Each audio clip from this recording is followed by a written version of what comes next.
And then things came closer to home, much closer. On October 16, 1943, the Nazis arrested 1,259 Jews in Rome, most of whom were women and children. And since we find ourselves in the middle of the Paris 2024 Olympics, let's start with the Berlin Olympics of 1936 and the fact that they actually went ahead, because by then Hitler's dictatorship was self-evident. And of course the central question is why?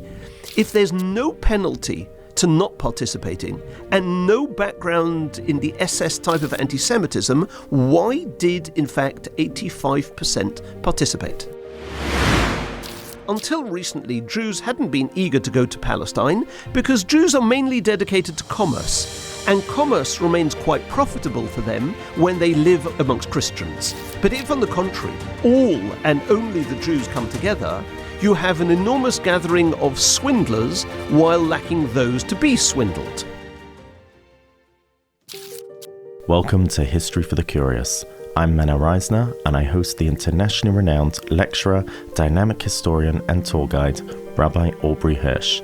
Experience our history, confront dilemmas, and reveal the untold stories of 3,000 years of Jewish heritage, from Paris to Cairo, from the Russian Tsar to Maimonides, and from the Sinai Revelation to the French Revolution. Join the fastest growing Jewish history podcast in the world by subscribing to this channel and discovering the events that have shaped us into who we are today. Was this church inactivity, or you could probably call it hatred, was this prevalent across all of Europe, or were there any sort of isolated? Do you mean church institutions protesting, or do you mean that members of the church saved Jews? I guess I'm asking both. I mean, there are famous stories of some figures that did save Jews, but yeah, both, I guess. Okay, so perhaps we will close today's podcast with some of these, because indeed you're right. In France, in August 42, when the deportation of foreign-born Jews intensified, senior church figures took a leading role in helping Jews. Just south of Lyon, Protestant and Catholic clerics joined forces with Jewish resistance groups to find hiding places for more than 100 children who were in a transit camp in Vénissieux. And amongst those helping both then and for the next 2 years was Abbé André Payot, a church figure. But the most famous rescue efforts in France were carried out by the 3,000 inhabitants of Le Chambon, who were asked by two Protestant pastors, André Trocmé and Édouard Théis, to shelter Jews at the risk of their own lives. In these villages, their population not exceeding 5,000, as many as 2,000 Jews were given sanctuary at different times and survived the war.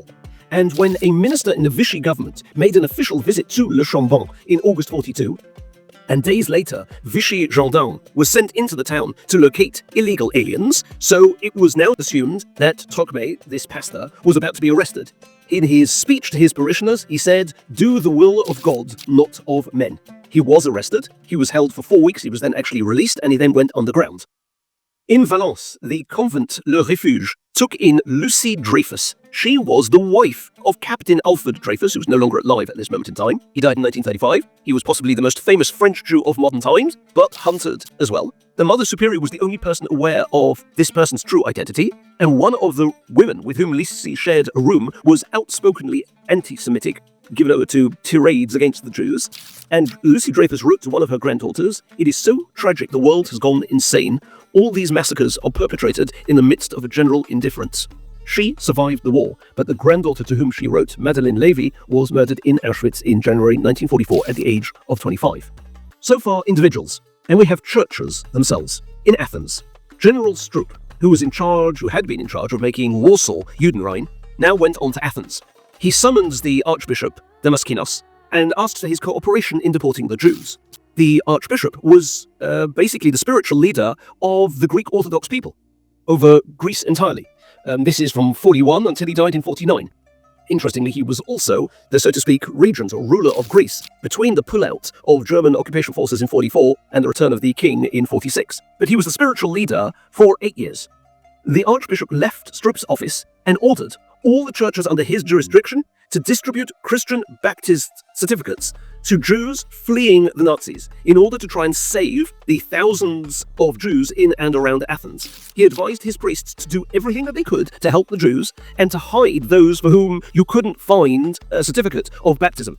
And obviously for his actions in saving Greek Jews during the Holocaust, he became one of the Chasidei Ummah Ha'olam, one of the righteous amongst the nations in Yad Vashem. He also formally protested. In March 43, he published public letters that he had written to both the Greek Prime Minister and to Günther Altenburg, the German who was in charge of the administration of Greece. And he had 19 distinguished Greeks, in other words, from the arts, from law, from academia, from business world, co-sign his letter. Altenburg, in his reply to the Archbishop, denied that Jews, like the Jews of Salonika, were being exterminated. They were just being sent to Poland to work in factories. The Prime Minister never replied. And he published these letters even though Jürgen Stroop threatened to execute him by firing squad. Damaskinos' famous response to him was, "According to the traditions of the Greek Orthodox Church, our prelates are hanged, not shot. Please respect our traditions." As a result of his protests, on the Greek island of Zante, 60 miles from Corfu, the mayor, Lucas Carrer, and the leading churchman, Archbishop Chrysostomos, not only alerted the Jews to the danger, but sent 195 of them to remote villages in the hills. Unfortunately, 62 Jews, elderly, who couldn't make the journey into the rough terrain, were seized by the Gestapo and taken to the port. The Archbishop said, "If the deportation order is carried out, I will join the Jews and share their fate." Although, by a hashgacha, remarkable chance, you could call it, when the boat with Jews arrived from Corfu, it was so full, it did not stop there.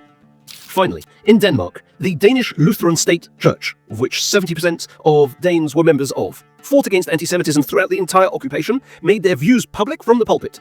In one article, there was a pastor that wrote that to stand aside was the same as participating in anti-Semitic activities. It was supported by all its bishops. They sent a letter of protest to the German authorities, which they read from every pulpit in Denmark on October 3rd, 1943, and thereby they basically helped mobilize national sentiment and to, so to speak, move the ordinary Dane to act on behalf of the Jews, which they did. They ferried them across to safety in neutral Sweden. And the letter that all the bishops supported read in part, "Whenever persecutions are undertaken for racial or religious reasons against the Jews, it is the duty of the Christian Church to raise a protest against it." And even though, by the way, there were about 1,500 Danish Jews who weren't saved and were deported to Theresienstadt, there were more than 700 Red Cross parcels sent to them from Denmark, and 90% of those deported actually survived. Perhaps, actually, we will finish with one more. In Slonim, on the night of the 18th December 1942, 4 months after the final ghetto massacre, the Catholic Church and Monastery of the Sisters of the Poor was raided by the Nazis because the Germans had obtained information from their collaborators, the Belarus Central Council, that there were Jewish fugitives who had managed to escape. The next morning, a priest, Adam Stark, and 2 nuns who had helped him shelter Jewish children, and executed. And Stark became the first Polish Jesuit to be awarded the title of Righteous Amongst the Nations. He had delivered food to the ghetto, he had issued false certificates, he'd personally sheltered refugees, and he called upon his parishioners to help save the ghetto residents. Which means, to sum up, inaction by the churches proved fatal. But unfortunately, the religion of love in the main preached indifference. There were individuals who acted otherwise, heroically, and some paid with their lives for it. After the war, the church, especially the Catholic Church, moved to action, not on behalf of the Jews, but against them, including a steadfast refusal of the Vatican to recognize the State of Israel in 1948, and an attempt in the UN to make Jerusalem an international entity in the 1950s. Thanks, Rabbi Hirsch. It's just a dark episode, you can call it, and it just brings to the fore that this age-old hatred, taking forms in so many different ways, all with a common goal, all and although the church is thousands of years old, they sort of, you could say, passively joined in the largest mass murder of Jews in history, and a stark reminder that we're still in Golos, and we should never feel comfortable. We should daven that Moshiach should come soon, and we should be back to where Hashem wants us to be. See you next week for part 2, and thank you.